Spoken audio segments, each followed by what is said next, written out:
এই যে হামিমের একটা প্ল্যান তো ছিল ইতিমধ্যেই, নানা তথ্য আমরা যেগুলো সূত্র মারফত জানতে পারছি বা সংবাদ মাধ্যমের কাছে যে আপডেটগুলো আসছে, এই যে যন্তর মন্তরে যখন সেখানে এই বিক্ষোভটা চলছিল তখন পুলিশ সেজে পুলিশের পোশাক পরে সেখানে এসে তাদের একটা হামলা চালানোর একটা পরিকল্পনা ছিল। মানে কোথাও গিয়ে কি এই যে আইএসআই এর সঙ্গে তো একটা যোগসূত্র নিয়ে কথা ইতিমধ্যেই উঠতে শুরু করেছে, তাহলে কি আরো একটা পেহেলগামের মতো ঘটনা ঘটানোর একটা ছক কষা হচ্ছিল? মেবি মেবি আপনি একদম ঠিক, মেবি হতে পারে, হতে পারে আরো ভয়ঙ্কর কিছু। ধরুন ধরুন বাংলাদেশে যদি আপনি দেখেন, বাংলাদেশে একটা আন্দোলন একটা বৃহত্তর আকার কিভাবে নিয়েছিল, একটি ছেলেকে গুলি করা নিয়ে, কারেক্ট? সেটা যখন ইনভেস্টিগেশন হলো, ইনভেস্টিগেশন কিন্তু সেই ছেলেটাকে যে গুলি করেছিল এবং পুলিশের বুলেট শেল, সেই নিয়ে একটা বিস্তর ফারাকের গল্প আমরা শুনতে পাচ্ছি আজকে কান পেতে। এরকম কেউ একজন ফায়ার করে দিয়ে বেরিয়ে যেত, কিছু একটা করতো, কোনো একটা ছাত্র লিডারকে বা ওদেরই কোনো একটা লোককে মেরে দিত, হয়তো ওই দীপকেই মেরে দিত, মেরে দিয়ে এমন একটা ওকে ভগবান করে দিত, নিজেরা হাওয়া হয়ে যেত, পুলিশরা কেস খেত, সারা দেশে ডিসওবিডিয়েন্স লেগে যেত। এই ধরনের অ্যাক্টিভিটি ঘটানোই হয়তো এদের কাছে কাজ। শুধু তাই নয়, আরেকটা জিনিসও আমরা বলছি, আমরা বারবার এক্সিকিউশন মেথোডোলজিতে ঢুকছি যে ওখানে কি করতে। আপনি একবার ভেবে দেখেছেন যে, অবভিয়াসলি ভেবে দেখেছেন, আমি বলার কায়দায় বলছি যে, ধরুন একটা পুলিশ অফিসার, একটা ওয়েল ডেকোরেটেড পুলিশ অফিসার, খুব সুন্দর ইংরেজিতে কথা বলছে, কানে ফোন নিয়ে, সে অনেক জায়গায় ইজি অ্যাক্সেসে ঢুকে যেতে পারে, অনেক জায়গায়, প্রচুর 5 স্টার হোটেলে যেখানে কনক্লেভ কনফারেন্সেস হচ্ছে, মিনিস্টার্সরা প্রস্তুত আছে, সেখানে সে টাক টাক টাক টাক করে ঢুকে যেতে পারে। খুব কম লোক আছে যে তাকে আটকে জিজ্ঞেস করবে আপনি কে, সাহসী পাবে না, সাহসী পাবে না। এরকম বহু লোক আছে, এরকম দিয়ে ঢুকে যেতে পারে।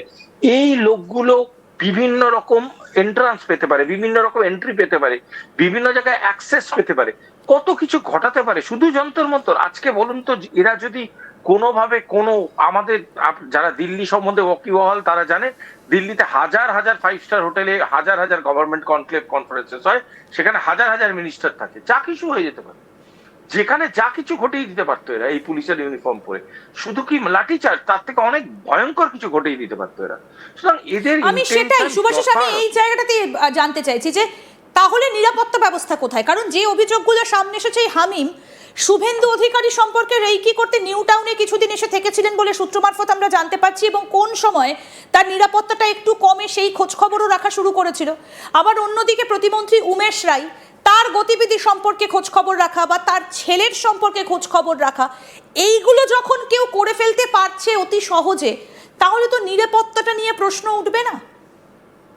কেন উঠবে? তারা তো আজকে অ্যারেস্টেড, উঠবেটা কেন আমি এটা বুঝতে পারছি না। মানে কেউ তো কিছু হামিমের মতন একজন ব্যক্তি যে আইএসআই এর সঙ্গে যোগাযোগ রাখছে, ভাট্টি গ্যাংয়ের সঙ্গে যার যোগাযোগ, যে ডার্ক ওয়েব ব্যবহার করছে, তাহলে আমার কাছে প্রশ্ন হলো, সে দুর্গাপুরে থাকছে, পিলখানায় থাকছে, নিউ টাউনে চলে আসছে, কিভাবে সম্ভব?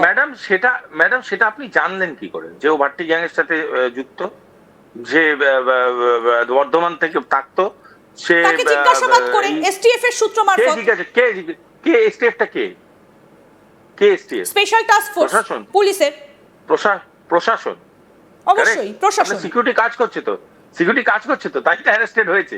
সিকিউরিটি যদি কাজ না করে এই তথ্যই তো বেরোতো না। আজকে হয়তো অনেক খারাপ খবর আপনাকে আমাকে আলোচনা করতে হবে। সিকিউরিটি কাজ করছে, সিকিউরিটি কাজ করে, একটা জিনিস বুঝতে, বহু মাস্টারমশাই বলেছিলেন, উনি পৃথিবীতে নেই, উনি একটা অসাধারণ কথা বলে গেছিলেন যে একটা টেররিস্টকে একবার সাকসেস পেতে হয়, একটা ইন্টেলিজেন্স অর্গানাইজেশনকে প্রতিবার সাকসেস পেতে হয়। এটাই হচ্ছে দুজনের তফাৎ। এবং কত যে কিছু নালিফাই করে যাচ্ছে ইন্টেলিজেন্স, রোজ কেউ জানতে পারছে না। একদিন যদি একটা কিছু চুপ হয়ে যায়, আমরা ইন্টেলিজেন্স ফেলিয়ার নিয়ে, আমি আর আপনার মতো লোকরা টিভিতে বসে আমরা কথা বলি, আলোচনা করি, কারেক্ট, করাই উচিত। কিন্তু আমাদেরও এটা ভেবে দেখতে হবে ম্যাডাম, যে আজকে যে লোকগুলো এসটিএফ এর গিয়ে ধরলো, তার মানে তারাও তো অনেকদিন ধরে অবজার্ভ করে তুলেছে, তারাও তো এই ভদ্রমহিলাকে তোলার আগে অনেক কিছু ভেবেছে। ঝাড়খণ্ড থেকে এমনি এমনি তো হয়নি, এখানে ঝাড়খণ্ড লোকাল পুলিশের ইনভলভমেন্ট ছিল, তাদের হয়তো স্পেশাল ফোর্সের ইনভলভমেন্ট ছিল, সবকিছু করে তোলা হয়েছে। পয়েন্টটা হচ্ছে ম্যাডাম, তার মানে একটা নেটওয়ার্ককে বাস্ট করার জন্য যা যা দরকার সেগুলো করছে, ফোর্সেসটা কাজ করছে।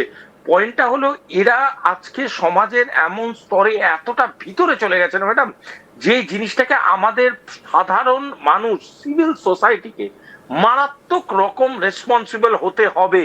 আমরা চোখ বন্ধ করে ভাববো সবকিছু ফোর্স করে দেবে, সবকিছু ইন্টেলিজেন্স করে দেবে, হবে না। আমরা কেন বাড়ি ভাড়া দিয়েছি? আজকে রেনেসা টাউনশিপের সেই লোকটাকে ধরা উচিত। সে কেন বাড়ি ভাড়া দিয়েছিল এই লোকটাকে? কি পেপার দেখে? কোন পেপারটাকে সে লোকাল থানা থেকে ভ্যালিডেট করিয়েছে? সেই ভ্যালিডেশন রিপোর্ট কেউ অফিসার জমা দিয়েছে? আদেপেও এরকম কোনো ভ্যালিডেশন হয়েছে কিনা? কে কাকে কোথায় ভাড়া দিচ্ছে জানতে হবে, কে কাকে কোথায় রিক্রুট করছে জানতে হবে, এটা পুলিশের জানার অধিকার আছে। আমরা আজকে যারা ধরুন একটা ছোট অর্গানাইজেশনে 10টা লোককে নিয়ে একটা অর্গানাইজেশন চালায়, প্রতিটা এমপ্লয়ির আধার কার্ড তার গভর্নমেন্ট ডকুমেন্ট নিয়ে লোকাল থানায় জমা করতে আমরা বাধ্য। কেন? কারণ ওটা গভর্নমেন্ট নর্মস। তো সেটা করতে অসুবিধাটা কোথায়? কেন, কিসের অসুবিধা যে এরা করে না? পয়েন্টটা হচ্ছে সাধারণ মানুষ দিনের পর দিন সিস্টেমকে ব্যাকস্ট্যাপ করে গেছে, ছুরি মেরে মেরে মেরে মেরে পিঠের দাগ করে দিয়েছে গোটা সিস্টেমে।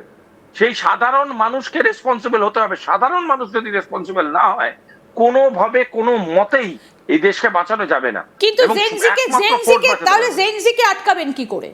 এদের প্রলোভন আমরা দেখেছি যে শিখস ফর খালিস্তান যেটা SFJ, তাদের খোলা চিঠি, সেগুলোও আমরা এক্সক্লুসিভলি দেখিয়েছি আজ তাক বাংলায়, যে তারা আন্দোলনকারীদের সঙ্গে তারা বৈঠক করেছে অনলাইনে, সেই তথ্যও কিন্তু সামনে উঠে এসেছে।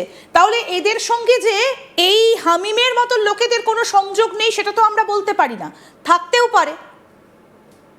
ম্যাডাম, গোটা নেটে কজন পাশ করলো? 5 লাখ। গোটা গোটা ইঞ্জিনিয়ারিং মেডিকেল মিলিয়ে 5 লাখ লোক পাশ করলো। তো যন্তর মন্তরে কজন ছিল? 5,000। 5 লাখের 5,000 কত পার্সেন্ট হয়? বাকিরা জেনসি নয় যারা পাশ করলো? বাকিরা যারা আগামী দিনে ডাক্তার ইঞ্জিনিয়ার হবে তারা জেনসি নয়? আমাদের জেনসি মুখ উজ্জ্বল করবে, কাউকে আটকাতে হবে না। ওরাই আটকাবে ওদের ভিতরকার যারা যারা বীজাণু আছে তাদেরকে। I am very confident on Gen Z. এই জেনসিরা আগামী দিনে এই রাষ্ট্রকে বুক পেতে বাঁচাবে।